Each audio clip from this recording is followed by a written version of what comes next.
الحمد لله رب العالمين والصلاة والسلام على رسوله الأمين أما بعد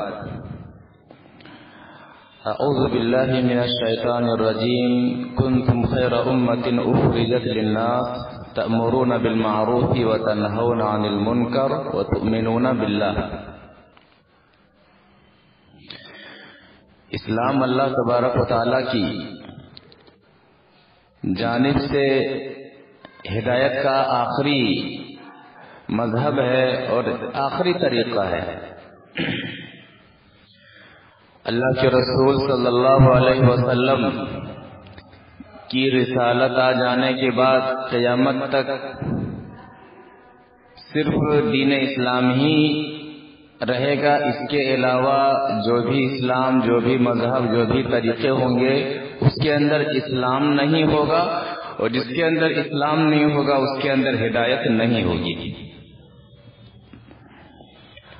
اسی لیے اللہ تبارک و تعالی امت محمدیہ کی بہت ساری خاصیتوں میں سے خاصیت یہ بھی بتلاتا ہے کہ امت محمدیہ تم ایک بہترین امت ہو، اچھی امت ہو، بہترین امت ہو.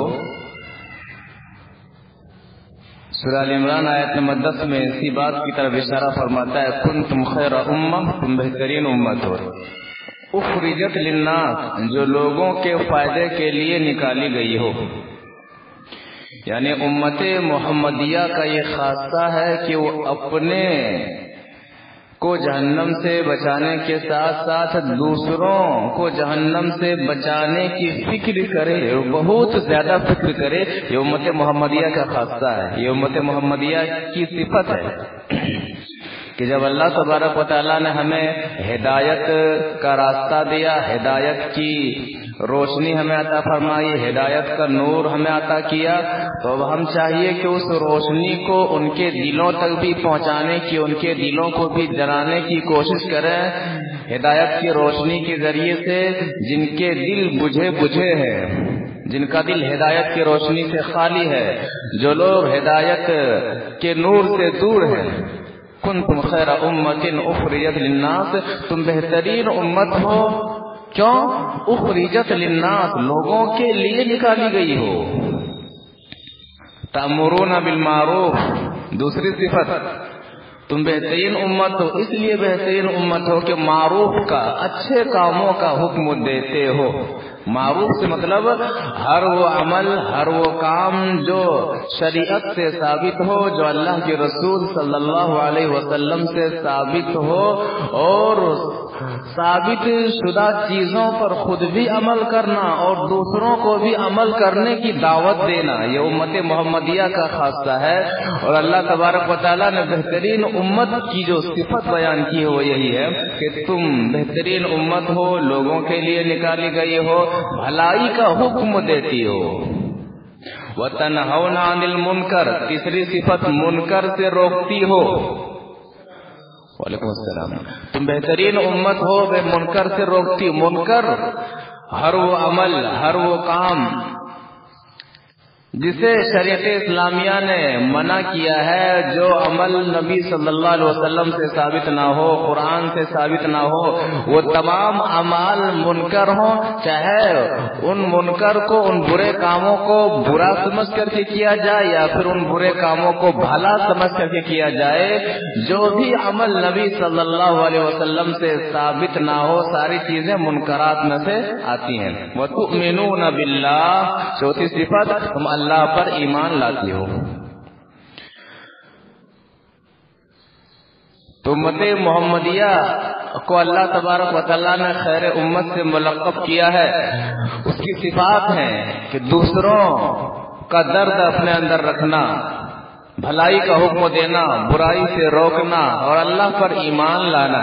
یہ سب صفتیں اگر ہمارے اندر سے نکل جائے تو یقیناً امت محمدیہ کی جو فضیلت ہے وہ اس کے حقدار ہم ہونے کے قابل نہیں ہو سکتے ہیں. اور یہ ایسی چیز ہے کہ دوسروں کا خیال رکھنا، اچھی باتوں کا حکم دینا، بری باتوں سے روکنا، اللہ پر مکمل ایمان رکھنا. اگر آدمی یہ سب کام کرنا چھوڑ دے اور صرف نام کا مسلمان بن کر کے رہ جائے تو اللہ تبارک و تعالیٰ کا عذاب آتا ہے. اللہ تبارک و تعالیٰ مصیبتوں کو نازل فرماتا ہے، اللہ تبارک و تعالیٰ پریشانیوں کو نازل فرماتا ہے، اللہ تبارک و تعالیٰ بہت ساری آزمائشوں سے دوچار فرماتا ہے. آدمی سمجھ نہیں پاتا ہے کہ مصیبتیں کیوں آتی ہیں، پریشانیاں کیوں آتی ہیں. مصیبتوں اور پریشانیوں کے آنے کے جہاں بہت سارے اسباب ہیں، ان میں سے ایک سبب کیا ہے کہ اللہ پر ایمان لانا چھوڑ دینا، اچھی باتوں پر عمل کرنا چھوڑ دینا، اچھی باتوں کی دعوت دینا چھوڑ دینا، بری باتوں سے روکنا چھوڑ دینا. یہ ایسی چیزیں ہیں کہ اگر آدمی ان تمام چیزوں کو چھوڑ دے تو اللہ تبارک و تعالیٰ کا عذاب آ جاتا ہے. آدمی کی دعا قبول نہیں ہوتی ہے، جس کی تائید اللہ کے رسول صلی اللہ علیہ وسلم کی ایک حدیث سے ہوتی ہے.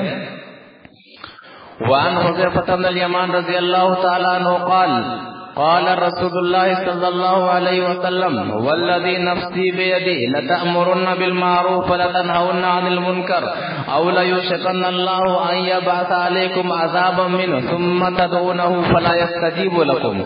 رواه ابن حبان في صحيح. ابن حبان کی حدیث ہے. راوی حدیث حضرت حذیفہ رضی اللہ تعالی عنہ ہے. وہ فرماتے ہیں کہ اللہ کے رسول صلی اللہ علیہ وسلم نے فرمایا والذی نفسی بیدی، قسم ہے اس ذات کی جس کے ہاتھ میں محمد صلی اللہ علیہ وسلم کی جان ہے. نبی صلی اللہ علیہ وسلم کو قسم کھا کر کے بات بتانے کی کوئی ضرورت نہیں تھی. آپ جھوٹ نہیں بول سکتے. جب دنیاوی معاملات میں اللہ کے رسول صلی اللہ علیہ وسلم نے جھوٹ نہیں بولا تو دین کے معاملات میں نبی صلی اللہ علیہ وسلم جھوٹ کیسے بول سکتے؟ نبی بنائے جانے سے پہلے مکہ والے آپ کو امین اور صادق کہا کر کے پکارا کرتے تھے کہ آپ سچے ہیں، آپ امانت دار ہیں. اپنی امانتیں نبی صلی اللہ علیہ وسلم کے پاس رکھوایا کرتے تھے. تو نبی صلی اللہ علیہ وسلم نبی بنائے جانے سے پہلے جھوٹے نہیں تھے، سچے تھے، خائن نہیں تھے، امانت دار تھے. تو نبی بنائے جانے کے بعد جھوٹ کیسے بول سکتے تھے؟ جبکہ نبی بنائے جانے کے بعد معاملہ یہ ہو گیا تھا کہ وما ينطق عن الهوى، نبی صلی اللہ علیہ وسلم اپنی خواہش سے بات نہیں کرتے ہیں، خود سے نہیں بولتے. ان ہوا الا وحی یوحی، وہی کی جاتی ہے. جبریل جب کوئی پیغام لے کر کے اللہ تعالیٰ کی جانب سے کوئی میسج لے کر کے جب اللہ کے رسول صلی اللہ علیہ وسلم کے پاس آتے ہیں اسی وقت نبی صلی اللہ علیہ وسلم زبان کھولتے ہیں. کیا وجہ ہے؟ قسم کھا کر کے بات کرنے کی وجہ یہ ہے کہ نبی صلی اللہ علیہ وسلم جھوٹ نہیں بول سکتے. لیکن آپ کی باتوں میں سے قسم کھانے کے بعد جو باتیں نبی صلی اللہ علیہ وسلم کہنے جا رہے ہیں تمام باتوں میں سے ان باتوں کی بہت زیادہ اہمیت ہے. شدت کے ساتھ ایک مسلمان کو اس جانب دھیان دینا چاہیے کہ نبی صلی اللہ علیہ وسلم قسم کھانے کے بعد کوئی بات کہنے جا رہے ہیں. معاملہ کیا ہے؟ ماجرا کیا ہے؟ یقیناً کوئی بڑی بات کا معاملہ ہے، کوئی عام سی بات کا معاملہ نہیں ہے. والذی نفسی بیدی، قسم ہے اس ذات کی جس کے ہاتھ میں محمد رسول اللہ صلی اللہ علیہ وسلم کی جان ہے. قسم کھانے کے بعد کیا فرماتے ہیں؟ لتأمرن بالمعروف، تم ضرور بضرور اچھی باتوں کا حکم دو گے، اچھے کاموں کا حکم دو گے، شریعت کے مطابق اعمال کا حکم دو گے. تم ضرور حکم دو گے، قرآن و حدیث کی باتوں کا حکم دو گے. وَلَتَنْهَوْنَ عَنِ الْمُنْكَرِ، اور تم ضرور منکرات سے روکو گے، شریعت کے خلاف کیے جانے والے اعمال سے روکو گے، شریعت کے خلاف کیے جانے والے کاموں سے روکو گے. اگر ایسا نہیں کرو گے، اگر ایسا نہیں کرو گے، قرآن کے مطابق عمل کرنا چھوڑ دو گے، حدیث کے مطابق عمل کرنا چھوڑ دو گے، قرآن و حدیث کی دعوت دینا چھوڑ دو گے، برائیوں سے روکنا چھوڑ دو گے، اگر ایسا نہیں کرو گے، قرآن و حدیث کو پسے پشت ڈال دو گے تو معاملہ کیا ہوگا؟ أَوْ لَيُوشِكَنَّ اللَّهُ أَن يَبْعَثَ عَلَيْكُمْ عَذَابًا مِّنْهُ، قریب ہے اللہ تبارک و تعالیٰ تم پر عذاب نازل کر دے۔ دعوت دین قرآن و حدیث پر عمل کرنا، اس کی دعوت دینا چھوڑ دینا، اللہ تبارک و تعالیٰ کی جانب سے عذاب کو دعوت دینا ہے۔ اور جو عذاب آئے گا، وہ جو مصیبت آئے گی، وہ ہمارے ہاتھوں کی کمائی ہوگی۔ قرآن نے جہاں کہا کہ وما اصابکم من مصیبہ فبما کسبت ایدیکم، جو بھی تمہاری زندگی میں مصیبتیں آتی ہیں وہ تمہارے ہاتھوں کی کمائی ہے۔ تو ہم پر عذاب آئے گا تو ہمارے ہاتھوں کی کمائی، اس لیے کہ ہم نے دعوت دینا چھوڑ دیا ہے، قرآن کے مطابق عمل کرنا چھوڑ دیا ہے، اللہ کے رسول صلی اللہ علیہ وسلم کا طریقہ ہم نے بھلا دیا ہے۔ او لیوشکن اللہ ان یبعث علیکم عذابا من، اگر ایسا ہم نے کر دیا ہے تو اللہ تبارک و تعالیٰ کے عذاب کا بھی انتظار رہنا چاہیے، عذاب الہی کا منتظر ہمیں رہنا چاہیے، کیونکہ حدیث کہتی ہے اور اللہ کے رسول صلی اللہ علیہ وسلم یوں ہی نہیں کہہ رہے، قسم کھانے کی بات کر رہے ہیں کہ او لیوشکن اللہ ان یبعث علیکم عذابا من، قریب ہے کہ اللہ تبارک و تعالیٰ تم پر عذاب کو نازل کر دے۔ دوسرا نقصان ثم تدعونه فلا يستجيب لكم، دعا کرو گے اللہ تعالیٰ دعا قبول نہیں کرے گا۔ رب کو سنانے کی کوشش کرو گے لیکن اللہ تبارک و تعالیٰ سنے گا نہیں۔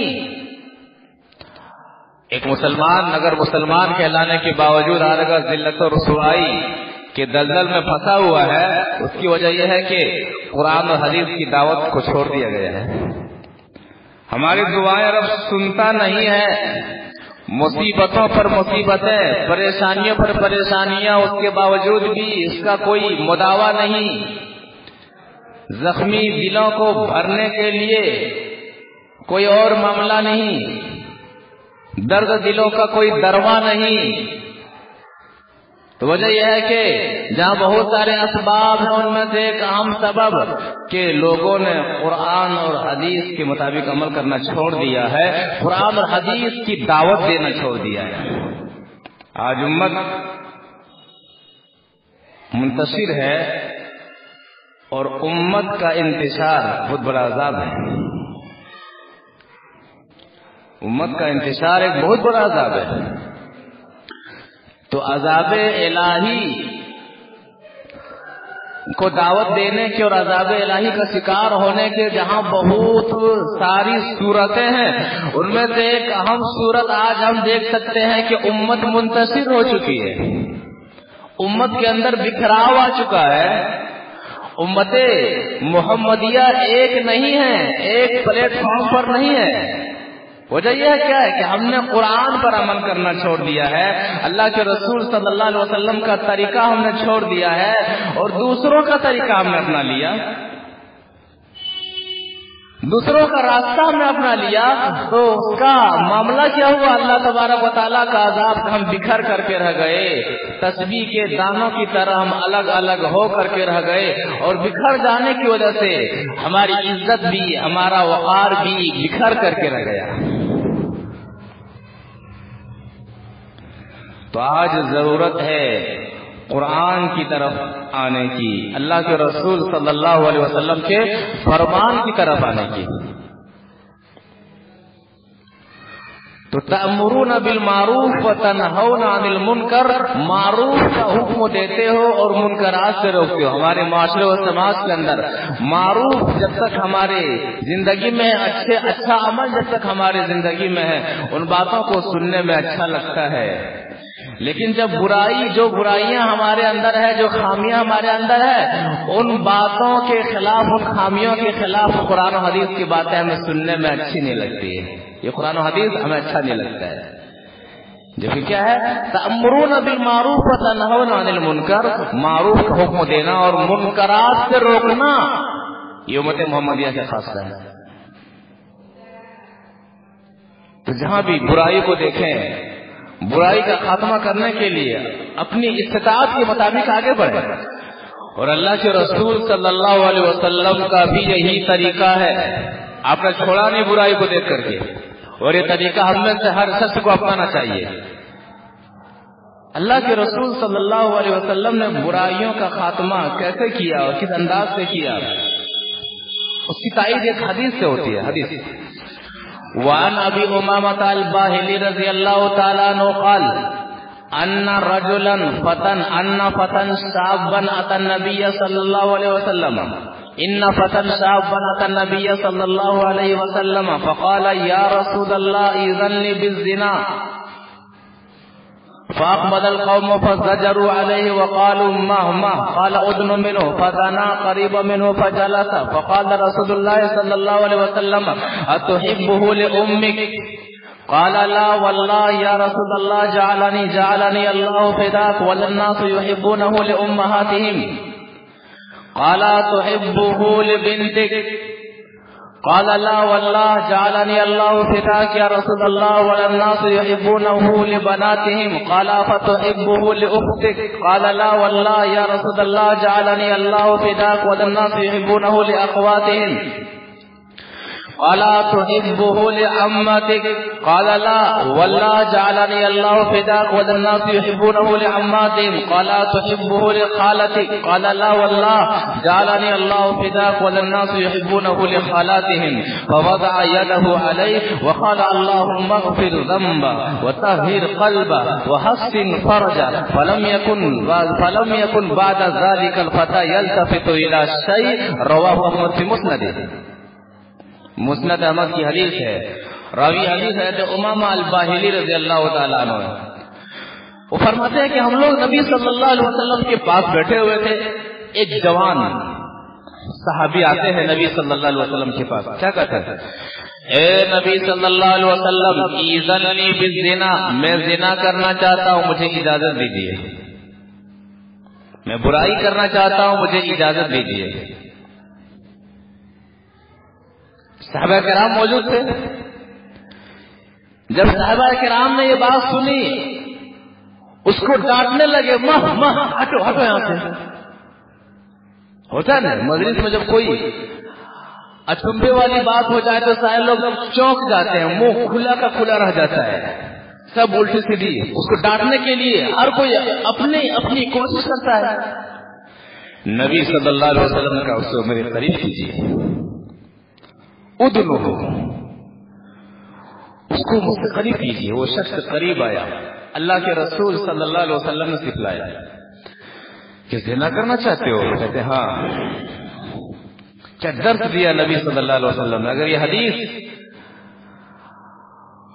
ہماری ماؤں اور بہنوں اور ہمارے اور نوجوان بھائیوں کو معلوم ہو جائے اور اس حدیث کو اللہ کے رسول صلی اللہ علیہ وسلم کی زبانی کی حدیث نبی صلی اللہ علیہ وسلم سے ثابت ہے اور نبی صلی اللہ علیہ وسلم نے کیا فکر دیا ہے، اس حدیث کے اندر جو فکر ہے اس فکر کو لے لے تو ہمارے معاشرہ اور سماج کے اندر یہ حدیث کافی ہے معاشرے اور سماج کو بدلنے کے لیے. کہتے زنا کرنا چاہتے ہو؟ کہتے ہاں اللہ کے رسول صلی اللہ علیہ وسلم. کہتے سنو، اتحبہ لامک، اپنی ماں کے ساتھ زنا کرو پسند کرتے ہو؟ کیا اپنی ماں کے ساتھ زنا کرنا پسند کرتے ہو؟ کہتے لا واللہ یا رسول اللہ، نہیں اللہ کی قسم اے نبی صلی اللہ علیہ وسلم ایسا ہو سکتا ہی نہیں. جعلنی اللہ فداک، مجھے آپ، میری جان آپ پر قربان. ماں کی عظمت سامنے آتی. کیا کہتے ہیں؟ میری جان آپ پر قربان. یہ کام مجھ سے کیسے ہو سکتا ہے؟ اور مجھ سے کیا، لوگ بھی اپنی ماں کے ساتھ زنا کرنا پسند نہیں کریں گے. کیا فکر دینا چاہ رہے ہیں یہاں پر نبی صلی اللہ علیہ وسلم؟ یہ فکر دینا چاہ رہے ہیں تم جس سے زنا کرنا چاہتے ہو ممکن ہے کہ وہ بھی کسی کی ماں ہوگی. جس طرح سے تم اپنی ماں کے ساتھ زنا کرنا پسند نہیں کرتے ہو تو تم جس کے ساتھ زنا کرتے ہو وہ بھی کسی کی ماں ہوگی. اس کی اولاد بھی اپنی ماں کے ساتھ زنا کرنا پسند نہیں کرے گی. جو چیز تم اپنی ماں کے ساتھ کرنا پسند نہیں کرتے ہو اپنے دوسرے کی ماں کے ساتھ کرنا کیسے پسند کر رہے ہو؟ یہ فکر، یہ سوچ. جو چیز تم اپنی ماں کے ساتھ پسند نہیں کرتے ہو دوسرے کی ماں کے ساتھ کیسے پسند کرنے لگے ہو؟ بات سمجھ میں آ گئی؟ پھر کہتے ہیں افتحبہ لابنتک، چھوڑو ماں کے ساتھ پسند نہیں کرتے، کیا تم اپنی بیٹی کے ساتھ زنا کرنا پسند کرتے ہو؟ کہتے لا واللہ یا رسول اللہ جعلنی اللہ فدا، میرے ماں باپ آپ پر قربان، میری جان آپ پر قربان، ایسا کیسے ہو سکتا ہے؟ میں کیا اور لوگ بھی اپنی بیٹی کے ساتھ زنا کرنا پسند نہیں کریں گے۔ یہاں بھی وہی فکر ہے کہ جب تم اپنی بیٹی کے ساتھ غلط کام کرنا پسند نہیں کرتے ہو، اپنی بیٹی کی حفاظت کی تمہیں فکر ہے، اپنی بیٹی کے ساتھ یہ گھنونا حرکت نہیں کر سکتے ہو، تو جس کے ساتھ تم زنا کرنے کی اجازت میرے پاس لینے کے لیے آئے ہو، جس کے ساتھ تم زنا کرو گے، ممکن ہے وہ کسی کی بیٹی ہوگی۔ جب تم اپنی بیٹی کے ساتھ یہ کام کرنا پسند نہیں کرتے ہو، دوسرے کی بیٹی کے ساتھ یہ کام کرنا کیسے پسند کر رہے ہو؟ کہتے چلو ٹھیک ہے، اتحبہ لاختک، ماں چھوڑو، بیٹی چھوڑو، کیا اپنی بہن کے ساتھ زنا کرنا پسند کرو گے؟ وہی جواب، نہیں اللہ کے رسول صلی اللہ علیہ وسلم، ایسا کیسے ہو سکتا ہے؟ اور میں کیا سارے لوگ بھی اپنی بہن کے ساتھ ایسا کرنا پسند نہیں کریں گے۔ یہاں بھی وہی فکر کہ تم جب اپنی بہن کے ساتھ زنا کرنا پسند نہیں کرتے ہو، تو ممکن ہے تم جس کے ساتھ زنا کرو گے وہ بھی تو کسی کی بہن ہوگی، اور وہ بھی نہیں چاہے گا کہ میری بہن کے ساتھ کوئی زنا کرے۔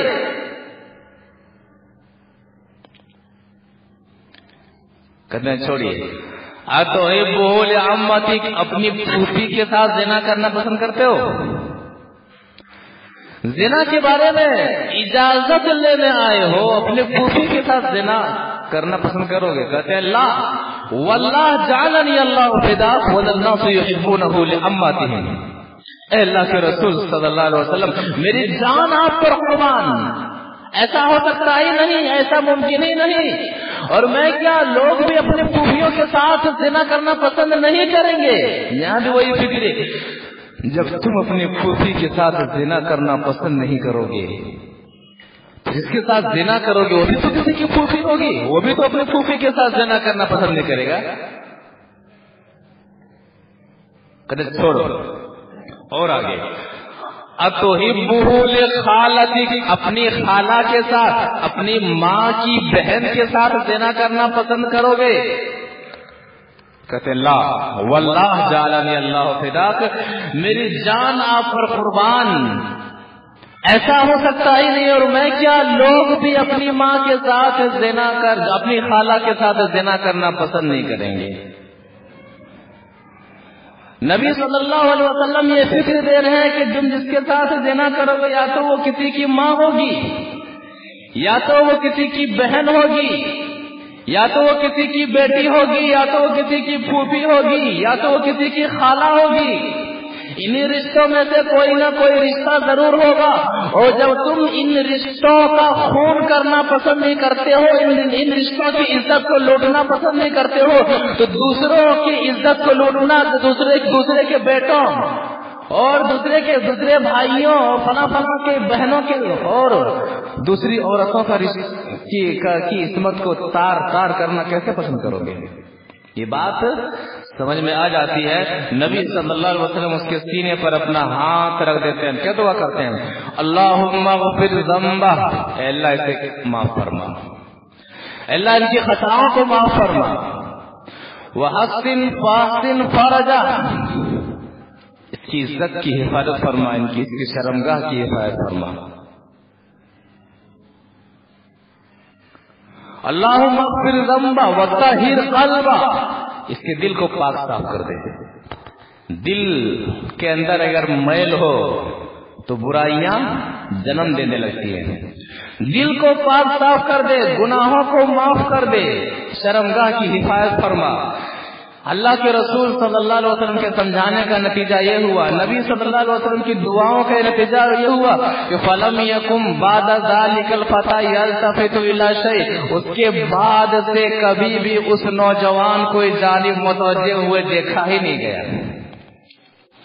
معاشرہ و سماج کے اندر ایسے ہی جوانوں کی ضرورت ہے، ایسے ہی پاک دل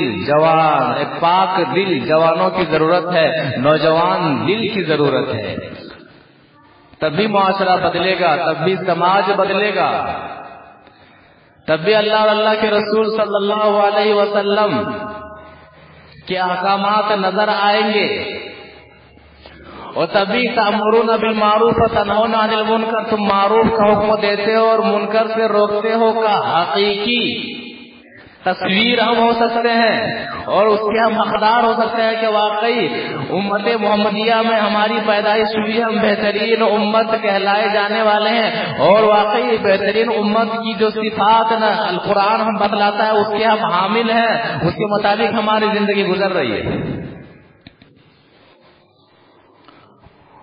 عورتوں کو بھی، خواتین اسلام کو بھی اس بات کی جانب دھیان دینا چاہیے۔ اصلاح معاشرے کے سدھار میں عورتوں کا ہی بڑا ہی اہم رول رہا ہے،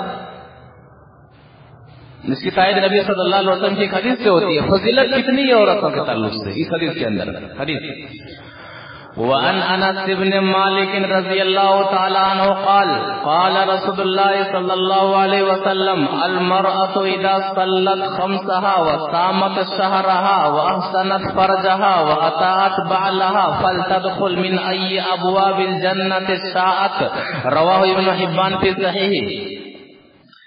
ابن حبان کی حدیث ہے، راوی حدیث حضرت انس بن مالک رضی اللہ تعالی عنہ ہے، وہ فرماتے ہیں کہ اللہ کے رسول صلی اللہ علیہ وسلم نے فرمایا المرأة اذا صلت خمسها، عورت جب 5 وقتہ نمازی بن جائے، عورت جب 5 وقتہ نمازی بن جائے، بہت بڑی بات ہے۔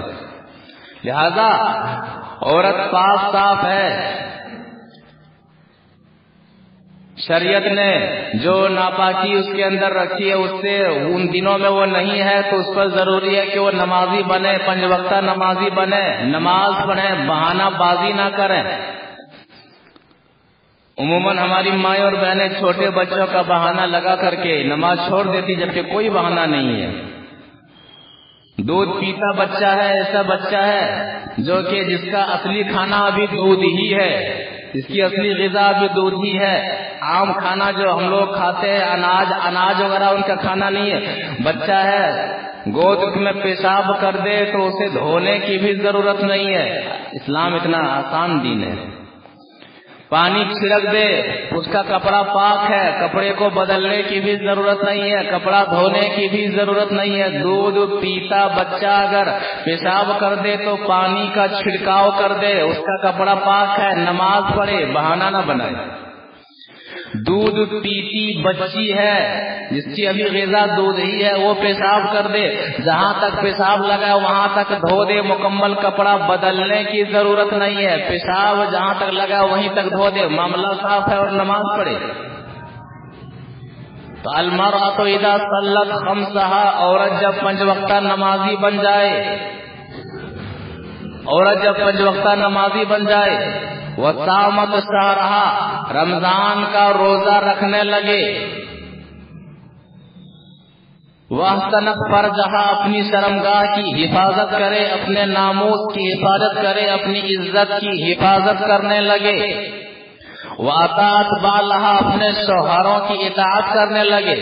اطاعت جب تک کہ شوہر قرآن و حدیث کے مطابق حکم دے، قرآن و حدیث کے خلاف کوئی حکم دے تو رب اللہ تبارک و تعالیٰ کے حکم کے مقابلے میں کسی کی بات نہیں مانی جائے گی، چاہے شوہر ہی کیوں نہ ہو۔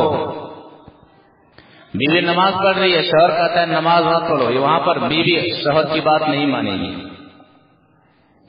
بیوی پردے میں رہ رہی ہے، شوہر کہتا ہے چلے بے پردہ، گھوم کر کے آتے ہیں، پارکوں سے ہو کر کے آتے ہیں، مارکیٹ سے ہو کر کے آتے ہیں، چہرہ دکھاؤ،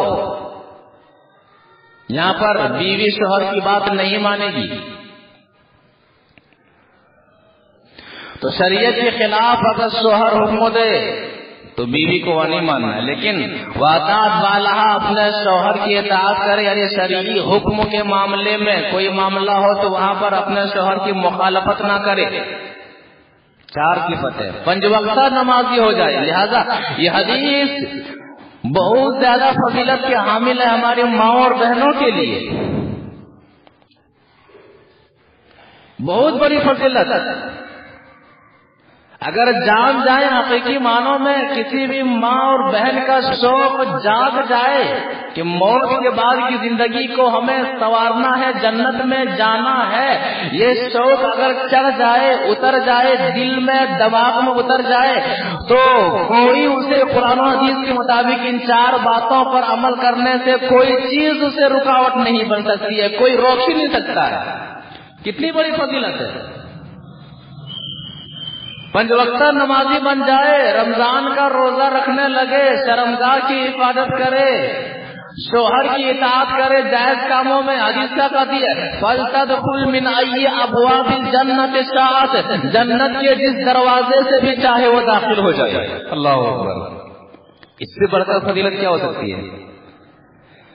جنت کے 8 دروازے، 8 دروازوں میں سے جس سے بھی چاہے وہ داخل ہو جائے، ہر دروازے سے بلایا جائے گا، ہمارے سے داخل ہو جائیے، آئیے ہمارے سے آپ جنت کے اندر داخل ہو جائیے۔ فَلْتَدْخُلْ مِنْ أَيِّ أَبْوَابِ الْجَنَّةِ شَاءَتْ، جنت کا ہر دروازہ ایسی عورت کو بلائے گا کہ آئیے جنت میں جانے کے لیے میں منتظر ہوں آپ کا۔ اس سے بڑھ کر فضیلت کیا ہو سکتی ہے؟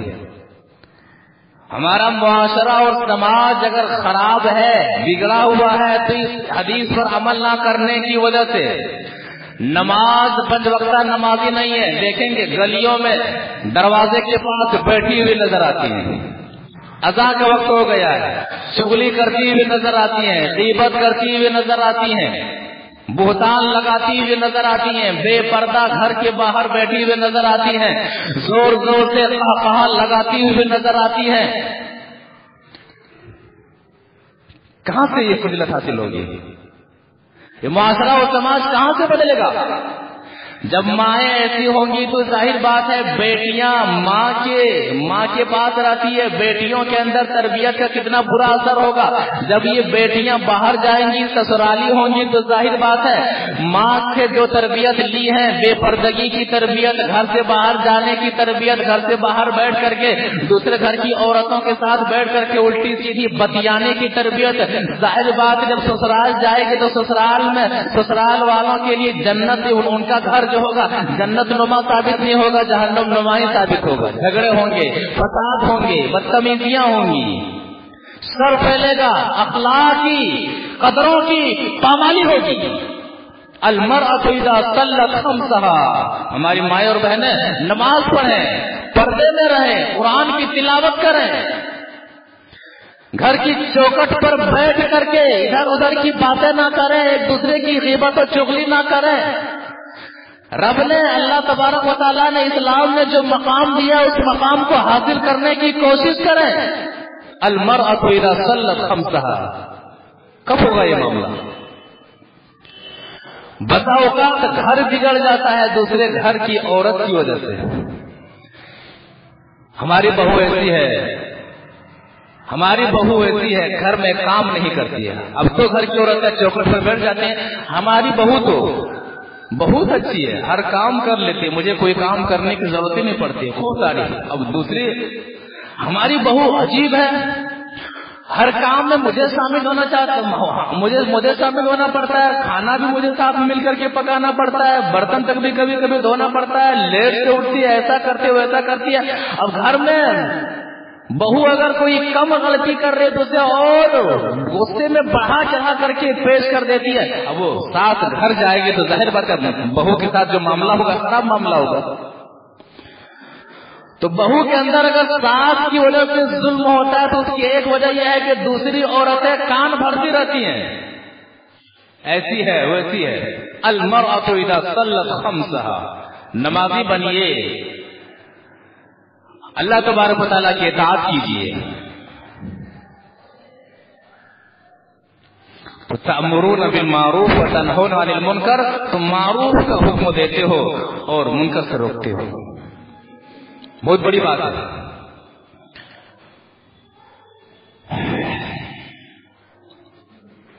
کیا فائدہ ہوگا اس سے ہمیں؟ اللہ کے رسول صلی اللہ علیہ وسلم کی ان حدیثوں پر عمل کرنے سے ہمیں کیا فائدہ ہوگا؟ معاشرے و سماج کے اندر ہم رہیں اور صحیح بن کر کے رہیں، برائیاں نہ کریں، بھلائیوں کی دعوت دیں، بھلائی کریں، فائدہ کیا ہوگا؟ ایک آیت جو ہم ہمیشہ سنتے رہتے ہیں، اس کے اندر بہت بڑا فائدہ مضمر ہے، پنہا ہے۔ سورہ آل عمران آیت نمبر 185، کل نفس ذائقۃ الموت، سب کو مرنا ہے۔ دنیا کی زندگی جنت بنانے والوں کو بھی مرنا ہے، دنیا میں جھوپڑ پٹی کی زندگی گزارنے والوں کو بھی مرنا ہے۔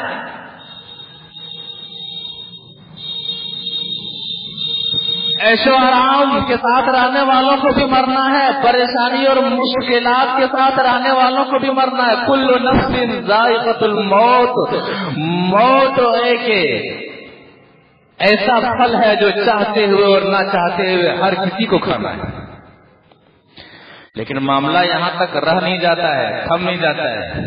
اس کے بعد کا معاملہ ہے کہ کیا فائدہ ہے جو دنیاوی زندگی میں ہم قرآن و حدیث کے مطابق عمل کر رہے ہیں، تو فائدہ کیا ہوگا؟ وَإِنَّمَا تُوَفَّوْنَ أُجُورَكُمْ يَوْمَ الْقِيَامَةِ، قیامت قائم ہوگی تو دنیاوی زندگی میں ہم نے جو کچھ بھی کیا ہے پورا کا پورا بدلہ دیا جانا ہے۔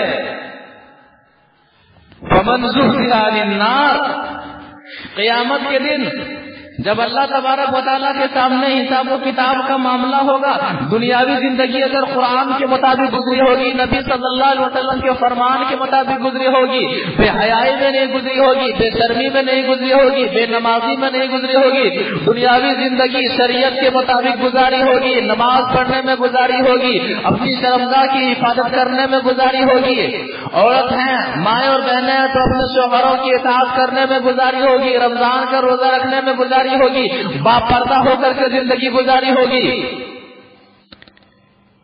تو معاملہ کیا ہوگا؟ فَمَنْ زُحْزِحَ عَنِ النَّارِ، جہنم سے جسے بچا لیا جائے۔ سب سے بڑا فائدہ شریعت کے مطابق عمل کرنے کا، اس سے بڑا کوئی فائدہ نہیں۔ کیا سب سے بڑا فائدہ؟ جہنم کی آگ سے خود کو بچا لینا۔ اس سے بڑا فائدہ کیا ہو سکتا ہے؟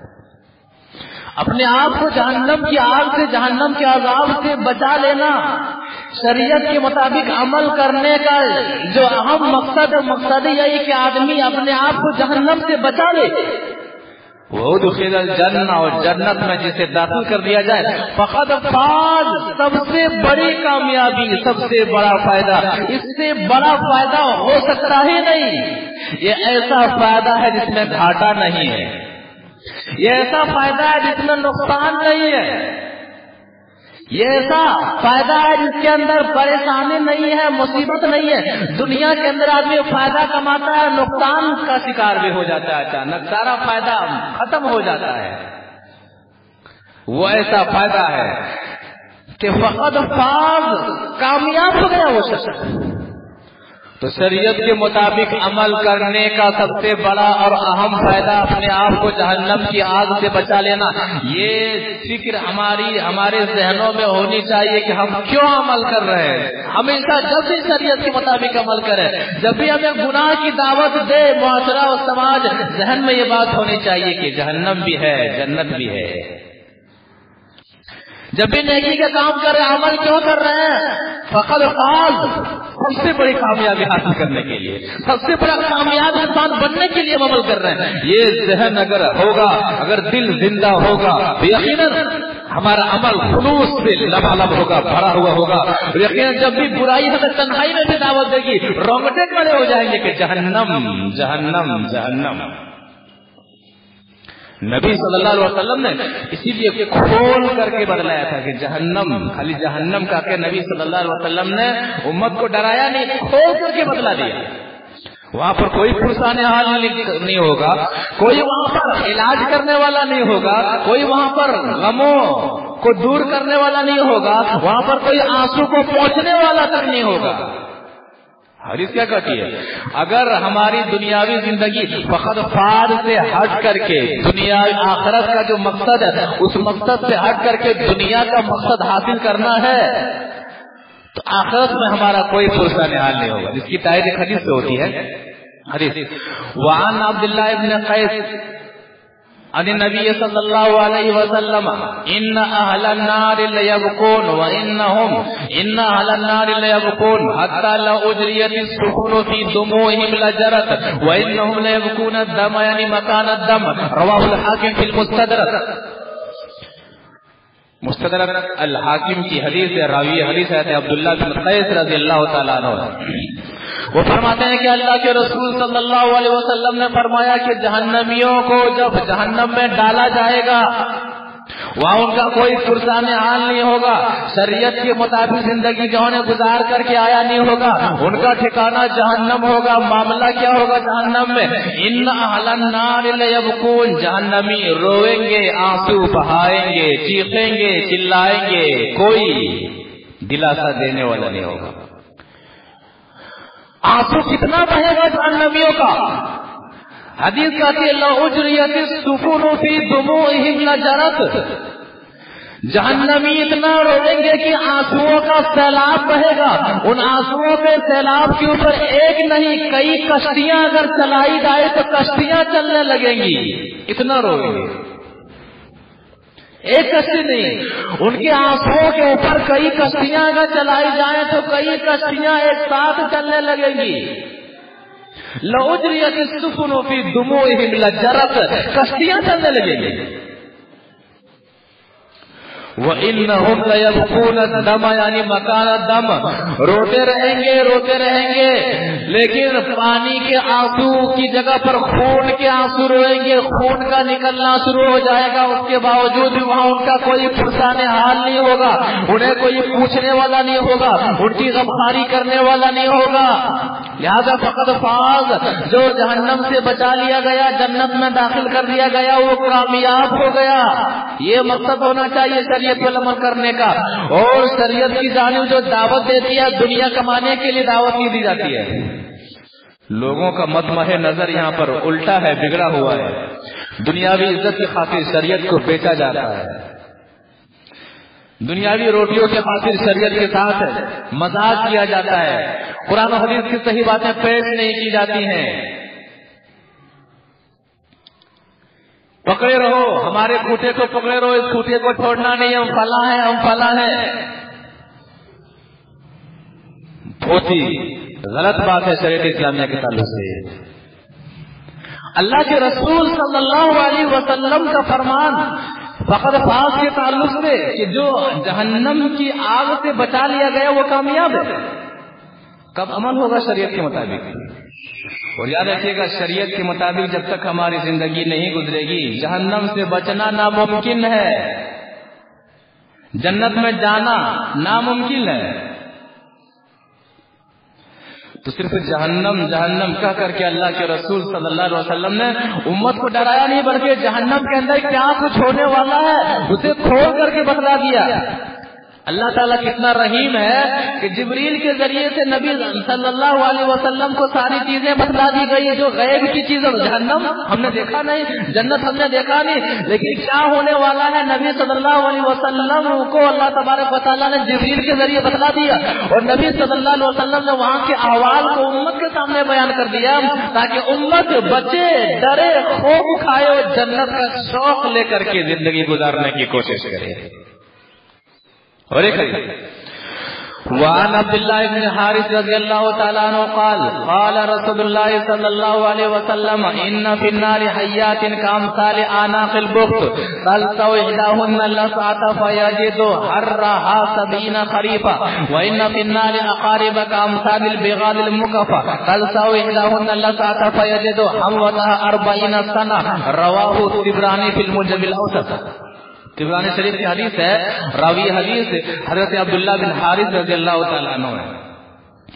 وہ فرماتے ہیں کہ نبی صلی اللہ علیہ وسلم نے فرمایا ان فی النار حیات، جہنم میں سانپ ہوں گے. دنیاوی سانپ کسی کے گھر میں گھس جائے کیا ہوتا ہے؟ نیندیں اڑ جاتی ہیں، آدمی ہوش گنوا بیٹھتا ہے. دنیا کا کوئی عام سانپ اگر دیکھ لے تو آدمی کی کیفیت بدل جاتی ہے، لیکن وہاں کا سانپ کیسا ہوگا؟ دنیا کے سانپ کی طرح نہیں، جہنم کا سانپ دنیا کے سانپوں کی طرح نہیں۔ جہنم میں سانپ ہوں گے کیسے؟ کامثال اعناق البخت، بختی اونٹوں کے برابر سانپ ہوں گے۔ بختی اونٹوں کے برابر جہنم میں سانپ ہوں گے۔ ان سانپوں کا زہر کا معاملہ کیا ہوگا؟ تلقوا احداهن اللقا فيجد حرها 70 خریفا، ایک مرتبہ وہ سانپ کسی جہنمی کو ڈس لے، 70 سال تک اس کے زہر کا اثر جہنم کے اندر محسوس کرتا رہے گا۔ یہ مقصد ہے شریعت پر عمل کرنے کا۔ تلقوا احداهن اللقا فيجد حرها 70 خریفا، 70 سال تک ایک مرتبہ ڈنک مارے تو 70 سال تک آدمی اس کا زہر محسوس کرے گا۔ کیا معاملہ ہوگا؟ اونٹ کے برابر سانپ۔ نبی صلی اللہ علیہ وسلم کا طریقہ اپنانے کا یہ فائدہ ہے کہ آدمی جہنم سے اپنے آپ کو بچا لے، اور یہی مقصد ہے شریعت کا۔ آگے فرماتے ہیں کہ وَإِنَّ فِي النَّارِ أَقَارِبَ، جہنم میں بچھو ہوں گے۔ کیسے بچھو؟ دنیاوی بچھو کی طرح نہیں، کامثال البغال المکفف، خچر دیکھا ہے نا؟ خچروں کے مانند بڑے بڑے بچھو جہنم کے اندر ہوں گے۔ تلقوا احداهن اللقا، وہ بچھو اگر ایک مرتبہ ڈس لے، فیجد حموتها 40 سنہ، 70 سال تک اس کی گرمی اور اس کا زہر ایک جہنمی اپنے اندر محسوس کرتا رہے گا۔ چیخے گا، چلائے گا، واویلا مچائے گا، آنسو بہائے گا، کوئی آنسو پہنچنے والا نہیں ہوگا۔ کیوں؟ دنیا کے اندر شریعت کے مطابق زندگی نہیں گزاری، دنیا کے اندر اللہ کے رسول صلی اللہ علیہ وسلم کا طریقہ ہم نے فالو نہیں کیا۔ فمن زحزح عن النار، جو جہنم کی آگ سے بچا لیا گیا، وادخل الجنہ، جنت کے اندر داخل کر دیا گیا، فقد فاز، وہ کامیاب ہو گیا۔ کنتم خیر امہ اخرجت للناس، بہترین امت ہو، لوگوں کے لیے نکالی گئی ہو، اچھی باتوں کا حکم دیتی ہو، بری باتوں سے روکتی ہو۔ کیا یہ صفات ہمارے اندر ہے؟ درد ہونا چاہیے ہمارے اندر، وہ کیفیت ہونی چاہیے، کیسے لوگوں کو بتائیں، کیسے خود عمل کریں۔ فلاں شخص جہنم کے راستے میں جا رہا ہے، کیسے اسے بتائیں۔ ہدایت دینا ہمارا کام نہیں ہے، بتانا ہمارا کام ہے، تو پھر کیوں نہ بتائیں؟ ہم نے کہا ہر شخص دائی ہے، ہر قرآن حدیث کی بات سننے والا دائی ہے۔ کہاں کا دائی؟ کیسے بلانے والے دائی؟ جہنم سے روکنے والے دائی ہیں، جہنم سے جہنم کے راستے سے آگاہ کرنے والے دائی ہیں، اور جنت کا راستہ دکھانے والے دائی ہیں۔ اس سے بڑھ کر فضیلت ہمارے اور آپ کے لیے کیا ہو سکتی ہے؟ تو اللہ کے رسول صلی اللہ علیہ وسلم نے صرف جہنم نہیں کہا، بلکہ اس کے اندر کی چیزوں کو بیان کر دیا۔ اللہ کے رسول صلی اللہ علیہ وسلم نے جہنم کی ہولناکیوں کو بتانے کے لیے ایک مثال دی تھی ایک موقع پر۔ حدیث وعن ابي هريره رضي الله تعالى عنه قال قال رسول الله صلى الله عليه وسلم لو كان في هذا المسجد 100,000 او يزيدون ومنهم رجل من اهل النار فتنفس فاصابه نفسه لا ترك المسجد ومن فيه، رواه البزار في مسند بزار کے اندر یہ حدیث موجود ہے۔ شیخ البانی رحمہ اللہ نے اسے صحیح کہا ہے۔ راوی حدیث حضرت ابو ہریرہ رضی اللہ تعالی عنہ ہے۔ وہ فرماتے ہیں کہ اللہ کے رسول صلی اللہ علیہ وسلم نے ایک موقع پر فرمایا کہ لوگوں، لو کان فی ھذا المسجد 100,000 او یزیدون، اگر مسجد نبوی کے اندر 1,00,000 یا اس سے زیادہ آدمی موجود ہوں، جہنم کی ہولناکیوں سے آگاہ کرنے کی مثال نبی صلی اللہ علیہ وسلم دے رہے ہیں۔ لو کان فی ھذا المسجد 100,000 او یزیدون، 1,00,000 یا اس سے زیادہ لوگ مسجد نبوی کے اندر جمع ہو جائیں، اور 1,00,000 یا اس سے زیادہ لوگوں میں صرف ایک آدمی جہنمی ہو، بقیہ سارے آدمی جنتی ہو، اور وہ ایک آدمی اگر یہاں سانس لے لے، کہاں پر؟ مسجد نبوی کے اندر، جہاں پر 1 لاکھ یا اس سے زیادہ آدمی ہو، ان میں سے صرف ایک آدمی جہنمی ہو، اور ایک جہنمی آدمی ان تمام لوگوں کے درمیان سانس لے لے، تو سانس کی شدت، جہنمیوں کی سانس کی شدت اور سانس کی گرمی کتنی خطرناک ہوگی۔ نبی صلی اللہ علیہ وسلم مثال دے کر کے سمجھا رہے ہیں کہ اگر مسجد نبوی کے اندر 1 لاکھ یا اس سے زیادہ آدمی ہو، ان میں سے ایک آدمی جہنمی اور وہ سانس لے لے تو معاملہ کیا ہوگا؟ لَاحْتَرَقَ الْمَسْجِدُ وَمَنْ فِيهِ، مسجد بھی جل کر کے راکھ ہو جائے گی۔ 1 لاکھ یا اس سے زیادہ لوگ جو ان کے سانس کی گرمی کی وجہ سے جل کر کے راکھ ہو جائیں گے۔ اللہ اکبر۔ مسجد بھی جل کر کے راکھ ہو جائے گی، مسجد نبوی جل کر کے راکھ ہو جائے گی، اور 1 لاکھ یا اس سے زیادہ افراد جو اس کے ارد گرد ہوں گے وہ سارے جل جائیں گے، خاکستر ہو جائیں گے۔ جہنمیوں کی سانس کی گرمی کے اندر اتنی شدت ہوگی۔ فَمَنْ زُحْزِحَ عَنِ النَّارِ وَأُدْخِلَ الْجَنَّةَ، جو جہنم سے بچا لیا گیا اور جنت کے اندر داخل کر دیا گیا، فقد فاز، کامیاب ہو گیا۔ اس سے بڑھ کر کیا کامیابی ہو سکتی ہے؟ اس سے بڑھ کر کیا خوشی کی بات ہو سکتی ہے کہ ایک آدمی شریعت کے مطابق عمل کر رہا ہے، عمل کرنے میں دنیائی مصیبتوں کو چھیل رہا ہے۔ اور یاد رکھیے، جس کی زندگی میں اور جس کے دماغ میں بیٹھ جائے کہ جنت پانا ہے، جہنم سے بچنا ہے، اللہ کی قسم، دنیاوی مصیبتیں جب اس کی زندگی میں آتی ہیں نا، دنیا کی مصیبتیں جھیلنے میں مزہ آتا ہے، دنیا کی پریشانیاں جھیلنے میں مزہ آتا ہے۔ کیوں؟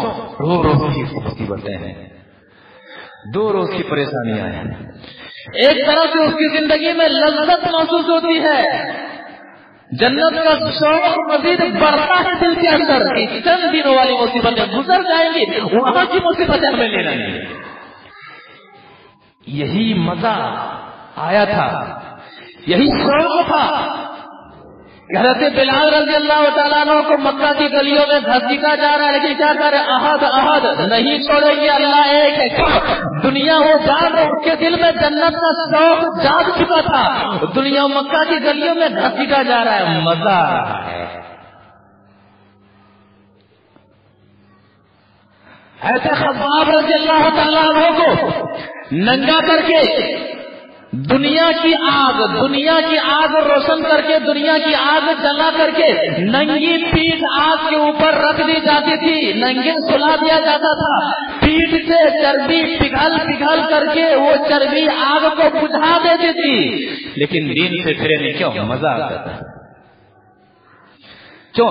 حقیقی معنوں میں جنت کا شوق اور جہنم کا خوف جس کے دل میں سوار ہو جائے، جس کے دماغ میں سوار ہو جائے، دنیا کی مصیبتیں جھیلنے میں اسے مزہ آتا ہے۔ تو اللہ کے رسول صلی اللہ علیہ وسلم نے صرف جہنم کا معاملہ نہیں کہا، بلکہ اس کی ہولناکیوں کے بارے میں بتا دیا۔ وہ صحابی دنیا کی آگ جسے پریشان نہ کرے، ظاہر بات ہے کہ جہنم کی آگ اسے نہیں جلائے گی، اور دنیا کی آگ جسے پریشان کرے، دنیا کی نعمتیں جسے پریشان کرے، دنیا کی آسائشیں جسے پریشان کرے کہ دنیا کی نعمتیں چھوٹے نہیں، یہ دنیا والے ہم سے روٹے نہیں، اللہ بھی خوش، محلہ بھی خوش۔ کیسی آگ ہے؟ ایسی آگ ہے۔ حدیث وعن هريرة رضي الله تعالى عنه قال رسول الله صلى الله عليه وسلم ناركم هذه الذي يوقد بني آدم جزء واحد من 70 جزء من حر جهنم والله إن كانت لكافية يا رسول الله قال فإنها فصلت ب69 جزء كلهن مثل حرها رواه الترمذي في أبواب صفة جهنم۔ ترمذی شریف کی حدیث ہے، راوی حدیث حضرت ابو ہریرہ رضی اللہ تعالیٰ عنہ۔ اس کو سامنے رکھیے، جو آگ سے بچا لیا گیا۔ اللہ کے رسول صلی اللہ علیہ وسلم فرماتے ہیں کہ لوگوں، دنیا کے اندر تم جو آگ جلاتے ہو گرمی حاصل کرنے کے لیے، جو آگ جلاتے ہو کھانا پکانے کے لیے، کھانا بنانے کے لیے، پتہ ہے اس آگ کے مقابلے میں جہنم کی آگ کیسے ہوگی؟ دنیا کی آگ کے مقابلے میں جہنم کی آگ 69 حصہ بڑھ کر کے ہے، گرمی کے اعتبار سے، شدت کے اعتبار سے، جلانے کے اعتبار سے۔ دنیا کی آگ انگلی رکھ کر کے دیکھیے، برداشت کر سکتے ہیں؟ ہاتھ جل جائے آدمی پریشان ہو جاتا ہے، پورا کا پورا بدن جل جائے آدمی کی جان چلی جاتی ہے، آدمی کی صورت بگڑ جاتی ہے، آدمی کا چہرہ بگڑ جاتا ہے، آدمی کا جسم دیکھنے کے قابل نہیں رہ جاتا، پک جاتا ہے۔ دنیا کی آگ کا معاملہ ہے، کہتے دنیا کی آگ سے 69 حصہ گرمی کے اعتبار سے بڑھ کر کے ہوگی جہنم کی آگ، نرک کی آگ۔ صحابی سوال کرتے ہیں اللہ کے رسول صلی اللہ علیہ وسلم، اللہ کی قسم جہنمیوں کو جلانے کے لیے دنیا کی آگ ہی کافی تھی، گناہگاروں کو جلانے کے لیے تو دنیا کی آگ ہی کافی تھی، 69 حصہ بڑھ کر کے کیوں؟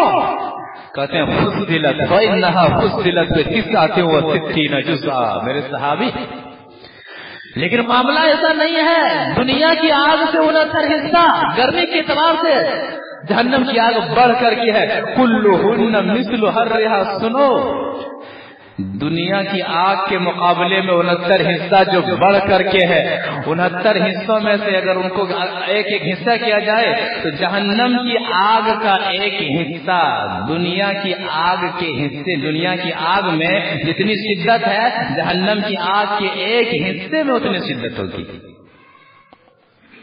ومن زحزح عن النار وادخل الجنة فقد فاز، آگ سے جسے بچا لیا گیا، جسے جنت کی نعمتوں میں داخل کر دیا گیا، فقد فاز، وہ شخص کامیاب ہو گیا۔ لہذا کنتم خیر امہ، بہترین امت ہو، بھلائی کے لیے نکالی گئی ہو، اچھائی کا حکم دیتی ہو اور برائی سے روکتی ہو، اللہ پر ایمان لاتی ہو۔ یہ چیز جب بھی ہمارے نظروں میں رہے گی تبھی یہ معاملہ زندہ رہے گا ہماری نگاہوں کے سامنے، ہم شریعت کے مطابق عمل کر سکتے ہیں۔ اگر یہ چیزیں ہماری نگاہوں سے اوجھل ہو جائے، امت محمدیہ کا جو خاصہ ہے اسے ہم بھلا دیں، معاملہ گڑبڑ ہو جائے گا۔ ایک موقع پر اللہ کے رسول صلی اللہ علیہ وسلم نے جہنم کے بارے میں دعوت کے ذریعے سے بتایا، پتہ ہے آدمی کے اندر اتنی کتاب نہیں ہوگی کہ جہنم کی آگ کا جو سب سے کم عذاب ہے اسے برداشت کر سکے۔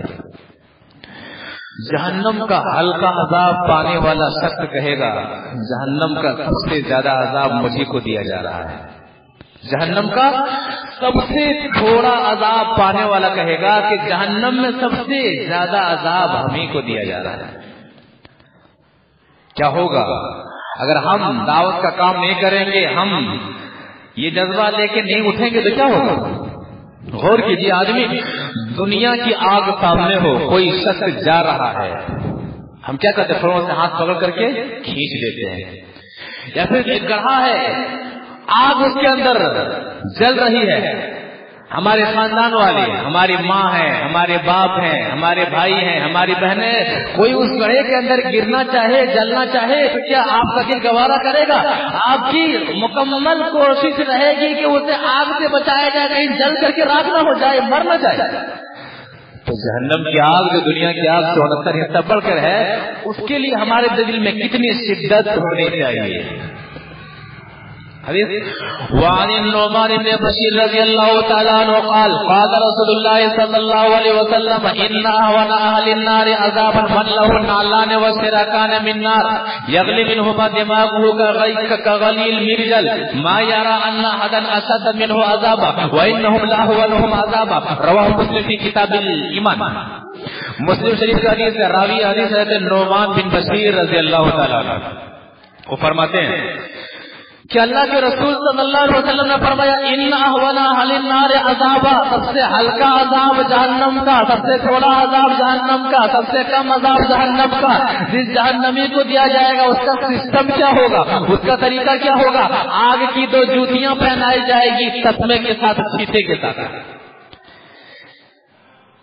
آگ کا فیتا ہوگا اور آگ کی 2 جوتیاں پہنائی جائے گی۔ سب سے ہلکا عذاب کا طریقہ آگ کی 2 جوتیاں فیتوں سمیت پہنائی جائے گی۔ معاملہ کیا ہوگا؟ یغلی منہما دماغہ کا غلی المرجل، جب اسے آگ کی جوتیاں پہنا کر کے جہنم کا سب سے ہلکا عذاب دیا جائے گا، معاملہ یہ ہوگا کہ اس کا دماغ اس طرح سے کھولنا شروع کر دے گا جس طرح سے دیگچی کے اندر پانی کھولتا ہے جب اسے آگ کے اوپر رکھی جاتی ہے۔ دنیا کی آگ کے اوپر جس طرح ہم دیگچی کو رکھ دیتے ہیں، اس کے اندر پانی کو رکھ دیتے ہیں، جب دنیا کی آگ اس دیگچی کو گرم کرتی ہے تو پانی کھولنے لگتا ہے، اسی طرح سے ہلکا عذاب پانے والا جب اسے اس کے پیروں میں جو جوتیاں پہنائی جائے گی تو اسی طرح سے اس کا دماغ کھولنے لگے گا۔ ما یرا ان احدن اشد منہ عذابا، وہ آدمی سوچے گا، کون آدمی؟ سب سے کم عذاب پانے والا شخص سوچے گا کہ سب سے زیادہ عذاب جہنم میں مجھے ہی دیا جا رہا ہے۔ سب سے تھوڑا عذاب والا سب سے زیادہ عذاب والا کہے گا، جسے زیادہ عذاب دیا جائے گا اس کا معاملہ کیا ہوگا؟ جسے ہمیشہ کے لیے جہنم میں رہنا ہوگا اس کا معاملہ کیا ہوگا؟ فمن زحزح عن النار، مرنا ہر شخص کو ہے، بدلہ دیا جانا ہے۔ جو جہنم سے بچا لیا گیا، جو جنت کے اندر داخل کر دیا گیا، فقد فاز، اس سے بڑھ کر کے کوئی کامیابی نہیں ہو سکتی ہے۔ یاد رکھیے گا، اس سے بڑھ کر کے کوئی کامیابی نہیں ہو سکتی ہے۔ مفتیوں سے پوچھ لیجیے، فتوے چھان لیجیے، فقد فاز یہ جو لفظ ہے جنت و جہنم کے بعد، اس لفظ سے بڑھ کر کے ایک مسلمان کے لیے کوئی کامیابی نہیں ہو سکتی ہے۔ کامیاب مسلمان وہ ہے جو اس لفظ کے موافق زندگی گزارنے کی کوشش میں تن من دھن کی پابندی لگا دے، دنیائی آسائشوں کو چھوڑ دے، دنیائی پریشانیوں کو کچھ بھی نہ سمجھے۔ فقط فاز، تحقیق وہی شخص کامیاب ہے۔